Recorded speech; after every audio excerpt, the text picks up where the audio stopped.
Hello, viewers. We'd like to say welcome to this special interview. Today, we will be looking at women in politics and women and girls who want to venture into politics. The name is Rose Quebec Cairo.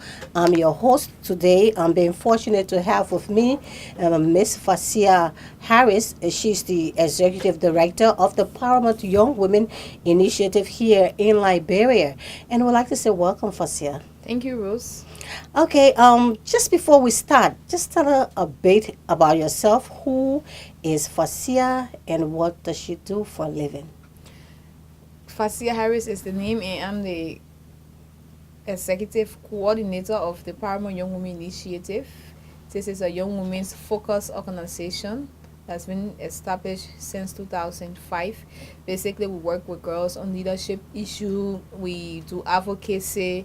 We do a lot of educational programs to help to build the leadership skills and the capacity for young women, both at the community level, at the high school level, and university level. Okay. And I'm a women's rights activist, but more than that, I'm a feminist. I believe in the equality for all men and women, boys and girls, people as a whole. I'm a Liberian. I have a very beautiful daughter. Now, Fasia, tell us, you talk about you being feminist. When you talk about you being feminist, somebody would say, yeah, then she would take the women, just the women's side. No, that's not feminism. Feminism is about equality Mm-hmm.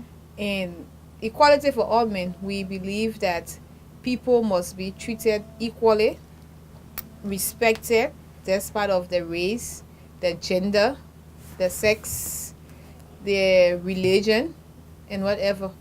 But women particularly is a part of the minority group when it comes to equality issues. So most time people, when they hear feminists, people will say, oh, these people are just about women, and about women. But take some time and follow us up. We believe in equality. We promote the equality of all men. Okay. Now, let's get back to your organization just before we get into the real thing. Let's look at Paramount Young Women Initiative. I know you go into the communities, you want to help young girls that are not able, to go to school on their own, to do other stuff on their own. And then, but let's look at you, or you are an organization that doesn't take help, that's not taking help or receiving help from any other organization. You struggle, young women coming together, making sure that they can put something together to help other young women coming up. How do you manage? Well, for a long time, we believe in the cause for our establishment. So that has been the driving force. Okay. We get together, we put our resources together. We sometimes do get funding for not on a regular basis to implement some programs to do fundraising. But the bottom line is that a group of young women back in 2005, in their first year at the AME University, saw they had dropout of female students at the end of every semester. So it was like you come to school the first semester, and Liberia is a small country. You realize that right after the end of the civil crisis in 2003, a lot of people are eager to continue their education. A lot of young people have come from high school, and people were just willing to put their lives back together. So the enrollment of young women, specifically at AMU, was very high. And we knew each other because we all came from the same communities. So before we reached midterm, a lot of these girls had dropped out, and they were in our community. So we did a little research and why are you people dropping out? Family issues, lack of money, the whole poverty thing. Girls wanted to go to manage to do the registration, but they would not have money to pay their way to go to school. Or either they have children or babies that they had to cater for, and so the resources and the time just wasn't working together. And so that's how we came together. So that's the motivation, the fact that there's a need out there specifically for women, young women who are desirous to get their lives on par as we want to bridge this equality gap. But then the finances are not there. In most cases, the moral support not there. And there are other challenges that they do face that sometimes you just need a little support base. So what we can do at our own time and with the little that we have, it may not be enough, but if we help 10 girls at a time, I mean, That will be a lot. that's a help to the general good that is happening and the goodwill that women receiving at a very, I would say, slow pace, but this is happening for us to be able to ensure that that historical thing that we all know, where women were denied education, women were not allowed to speak in public, were not given equal opportunities as boys were given, so that gap can be closed. And we can't just ask and say we want it to close. We need to work towards it. So that's what drives us at Paramount. But let's just look at the program itself. Dealing with girls, people out there may want to know what are your challenges and some achievements so far. So the achievements so far, we've been able to help hundreds of young women complete college education at different times. We've been able to see girls go through high school, graduate. We've been able to see girls go through vocational training programs. We've been able to see girls develop their leadership ability. We've been able to see girls build their confidence level. So sometimes you get girls who come with no skill at all, absolutely nothing, and they want to volunteer. So just by coming around and volunteering with us, you see that they build their skills at some level that they can even get part-time jobs. They can even maybe be bold enough to venture into businesses and all of that. So the success stories that are there, they are enormous. Particularly, I always like, there was this girl we had once who benefited from the program. She was in high school. She graduated from high school, and we're like, so what are you going to do with your life after high school? Do you want to go to college? She said, yes, I want to go to college, but I want to join the police. And remember when Ome were doing the recruitment, they were encouraging females. She got so excited about it, and she joined the police force. And now she's married, have a family, she's in the police and gradually going through different programs, and she's happy. So when you see just one person like that who will be able to tell that success story to other females in her community and say, this is how I started, this is where I am, which that story will not necessarily mean that we are going to help other girls directly in her community, but it will also mean that they too will know that they should go out and seek help, aspire for themselves, to be able to, advance their own lives and get empowered, because everyone is looking for empowerment. If women are not empowered, we will not be able to bridge the gender equality gap. Okay, now let's look at you, Fasia, as a person. Do you intend to go into politics? Well, I will not tell you yes, Rose. I will not tell you no, because the future is so bright. You have an ambition. The future is so bright, and I cannot say, oh, I don't have an ambition, or I do have an ambition for now. But I know that I believe in destiny. So what destiny is leading me to, well, we'll embrace it. Okay, now let's get back to the topic itself. Girls, women wanting to go into politics. We were talking the other day, and then this question came out. How do you think those that are already in politics, women that are already in politics, can help, our coming up, young women that are aspiring for such positions? All right, so Rose, I would say, let's tweak the question a little bit.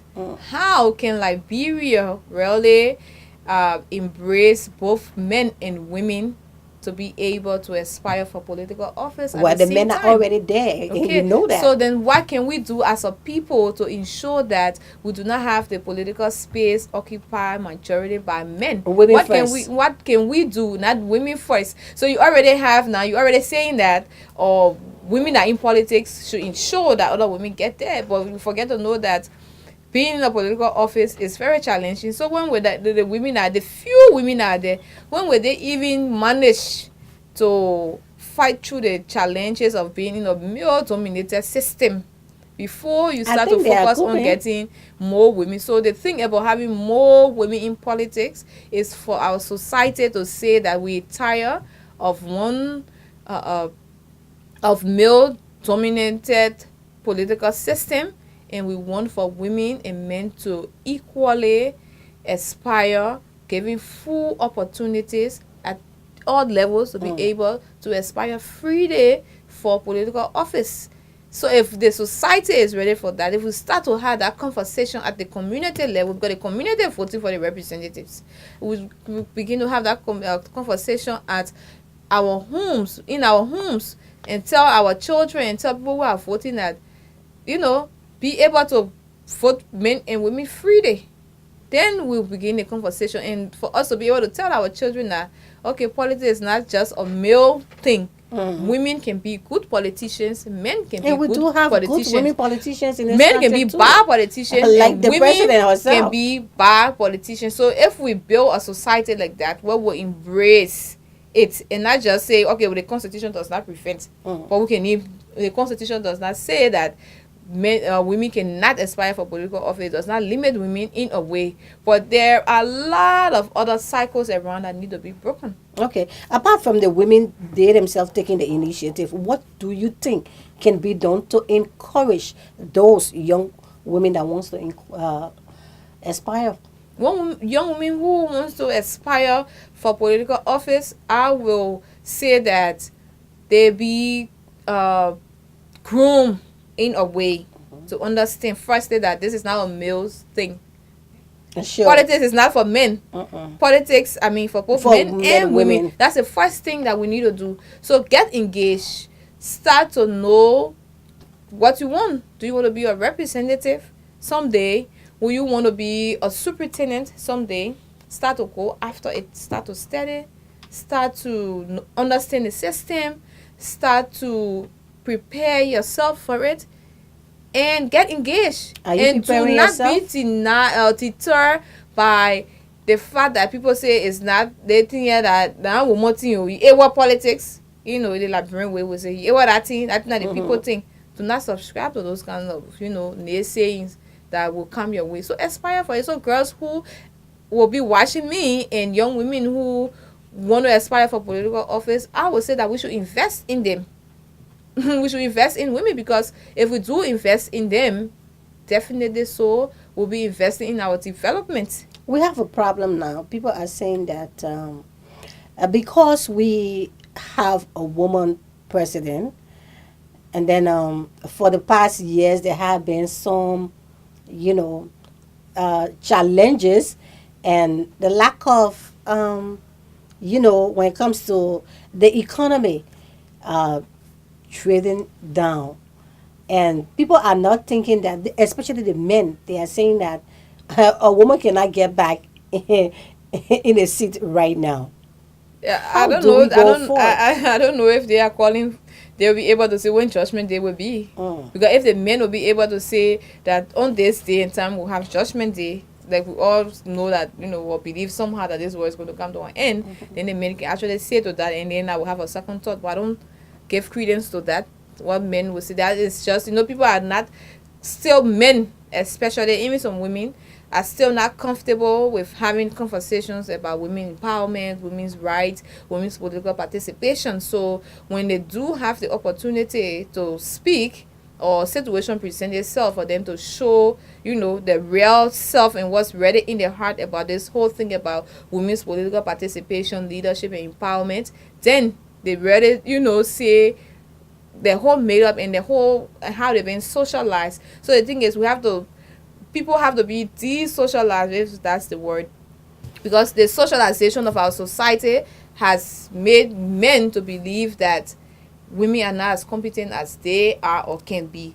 So we have our first female president. The economy is high. Is that really true? We had 22 elected presidents before Madam Ellen Sirleaf. So if things were very okay, then I think we wouldn't be at this point.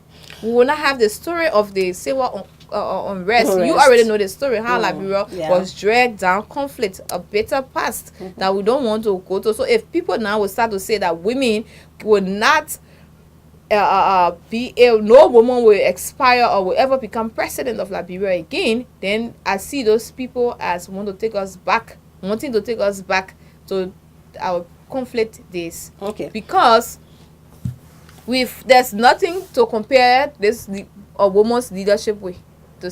You can't compare with the 22 years that we've had. We all know the story of the 22 men plus or that have been president for our country. Where did the leadership take us? Another question is, how can we groom these coming up young ladies? Because you and I know that to even get a female to come on air and talk about herself has been a problem. How do we do that? It's already a problem of the space. So it's one thing. I'll give you this scenario. You have a bowl of rice. You have, say, 10 men in the room or 10 persons in the room. You pour a bowl of rice in the middle and you say, okay, yes, a rice. I know you people are hungry. Everybody should eat. You take 10 spoons and you give to the 10 persons around the cycle and say, eat. You've allowed everybody to have access to the rice, right, to eat. But did you ever consider whether some people in that group do not eat hot food if the food is hot? Do you consider the speed level at which anyone in that group eats?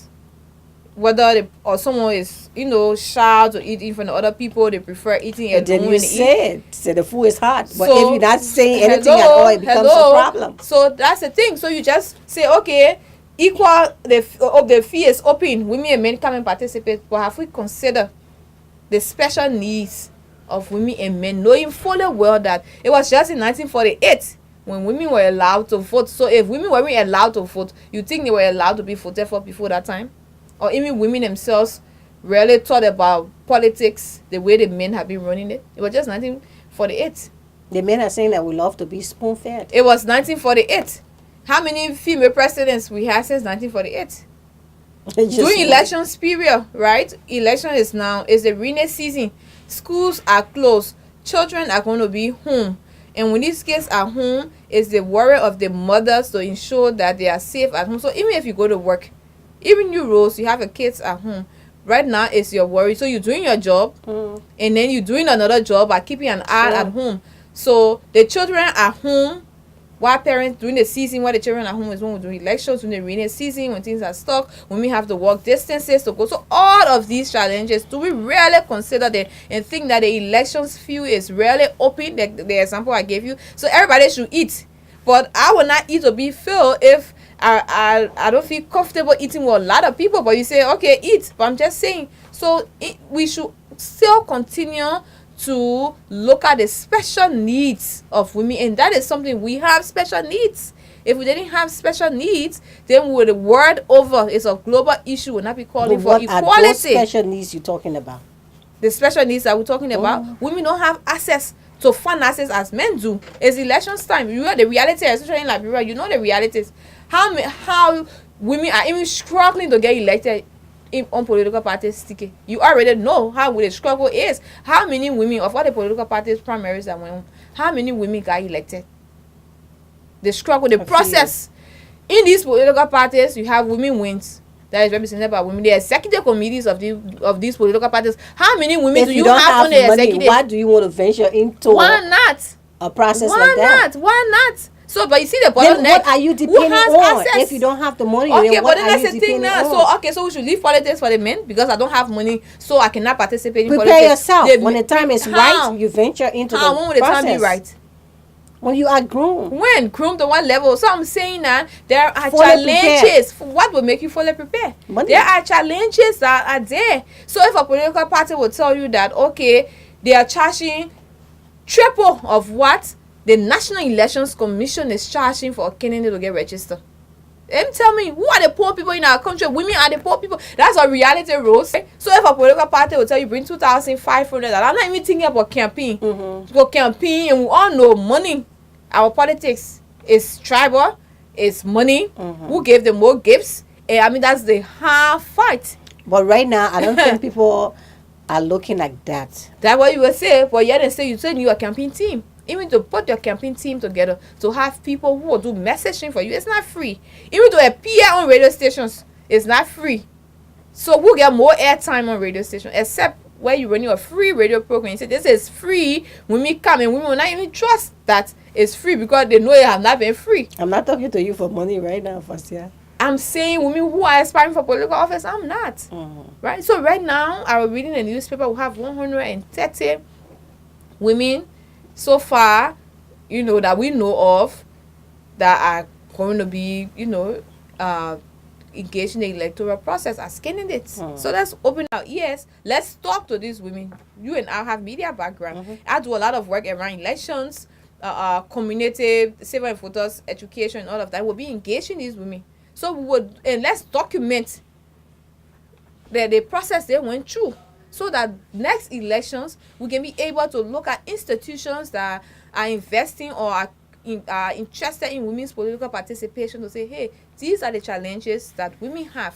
I just learned How that most are of them did you- not make it to the primaries. How are you going to invest in them? We have the NTI that doing a lot of work around women. We have UN Women who is working on women political participation. We have Copewell locally that is working with female aspirants. A lot of interest. How are we investing in these women? Do we still want to workshop to build their skills? It's very important to teach them how to strategy, to do the campaign strategy. It's very important. At the end of the day, to go into the community, the people need money, you need cars to move around, you need motorbikes to go to hard to reach areas. Those who will be on your campaign team, you need to compensate them. The people need to find, women need to find people or pay maids to live with their children while they go on the campaign trail and all of that. So are we going to stay just between workshop and the paperwork, taking them to hotels, doing training for them, or we want to invest some good money into campaigning for women to get elected to the political? We need to be real about this. So if we as institutions been just doing, the training, doing the strategy, you give me all the strategy and I don't have the logistics to work, at the end of the day, the 3 days, the 10 days, workshops, everything, it's just going to go down the drain. 2023 in Liberia, we'll have the same issue again with women political participation. So this is a call to all of us that are interested in women's political participation to come to the table again, and let's re-strategize. And you think that 2005, I'm not cutting off, for 2005, you saw the momentum for women's political participation. The women stood out and they supported Madam Salif. She got a win. We have a little higher number of women elected to the House of Representatives. Now this time 2011, you saw it dropped. Currently, we have 9 women out of 73 persons in the House of Representatives. 9. So if the 9 women decides that they will not show up to session today, whatever decision or bill that is supposed to pass, that they will be passed with all women consent or what input. Don't go to the House of Senate, to the Senate. If you go to the Senate, they have 3 women, 27 men. Whether or not they show up to any of the session, absolutely, or they are on any committee or whatever or not, the decisions of the Senate will be made, and whether or not it will impact women in a positive way, that's another story for another day. Are you disappointed with that, or you think it is just not fair? I am disappointed. I am, and that's why we're saying we need more women in politics. That's why we're saying we need political parties to see the need of having women on the ballot boxes, the ballot papers, and to be able to support women to campaign in their districts for them to be able to win. So it's not just about 3 months to the elections and everybody want to do some work. Political institutions, right? What do they do 6 years? How do they prepare the candidates 6 years before we go to representative elections? So except there's by-elections. So you think it's necessary that, women groups work with those are actually wants to aspire for such positions, work with NGOs like the women organizations, so that they can be prepared for such positions? The women organization, bravo to them. They even just the fact that we keep this message that women political participation is important, that the fact that these organizations are in the community and been working with women, now you have more women stepping up. But how far can we go? We've come so close, but how far? The real issues are there now. We need money. Paramount Young Women Initiative, we will be so glad if we had enough money to say, okay, to each women, candidate, we can give you X amount of money, but we don't have that capacity. So we are looking up to institutions that are well capacitated financially to be able to make some direct investment in Has the lead been taken? Has any of the groups taken that initiative so Which far? group? Is it going on? Women groups. I don't know of any women group that is contributing financially to women candidates campaign. I do know that Copewell and other institutions came together and they had a dollar campaign where they were asking the public, and now how many of us went to the dollar campaign and contributed to the campaign, because the dollar campaign resources raised from that money is supposed to go to, women candidates campaign. So, Okay. I mean, that's an effort, Mm. right? But how are we supporting it? And it should be a national issue. We should get tired as a people and as a government to say, hey, we need to do what we have to do to ensure that we have women and men seated equally at the decision making table. Because, Rose, it's been 12 years, and now at the end of the 12 years, before we hearing about the domestic violence bill being passed. Okay. Do you know the struggle? In your own view. Do you know that it's because of the political season now? Some people want to score, people want to get re-elected. Yeah. So someone will say, but you're not happy that the bill finally, has been passed and all of that. Oh yeah, at the end of the day, I'm happy, but you know how long it took? It took a lot of years. Because we don't Now, have women there. in your own view, do you think it would be necessary? I'm just saying that those in the house right now see it or deem it necessary to put a budget aside for women participation in political areas. The Constitution calls for affirmative actions. Mm. So if that's an affirmative action that needs to be taken to ensure that we have women in political offices, I will not go against that. You will love it. I will love it. Okay, let's look Yes. at the election itself. What do you think about this election and women's participation? Well, I think that women have come up to, they've shown interest in the political process, the 2017 elections, from, the political parties level, from independent candidates. You see that women are not just saying we want to take position and not coming forth. Mhm. The women they've come out. You also see women at the community level doing mobilization awareness for the entire elections period. There are a lot of women organizations that are out there doing civic and voters education. Women groups were there during the VRO process, ensuring that a lot of people turn out to register. And I'm sure if you look at the total number of registered voters, you know that we have a good turnover of women who register to vote. Okay. So women have always been a core part of the electoral process. Would you like to say anything to young women out there that want to aspire for these positions just before we leave you? Well, I would say to you that politics is not for men, and young women who have ambition or would like to become politicians, who like to become national leaders, get engaged now. Get engaged, start to have a plan, start to think about it, start to engage the system, start to talk about women's political participation. Let us, come together, look at the loopholes, and work as a people, work as women, work as men, to be able to tackle these issues. Because the issue about women political participation, we're talking about the issue of social justice. More women in political office, the issue of social justice will be addressed. The issue of women empowerment and equality will be addressed. It's a human rights issue that will also going to be addressed. Yeah, human rights issues going to be addressed. So women and girls, it's not late to not be deterred by the current situation. Because if you are, then I'm afraid what kind of word we're going to leave for our children. And we don't want to leave a word behind of the past. So going forward, men and women should have equal access. So no girl should be denied or should deny herself, of aspiring to become a politician. Politicians are not bad people. They got bad ones. But to be a politician is not a bad thing.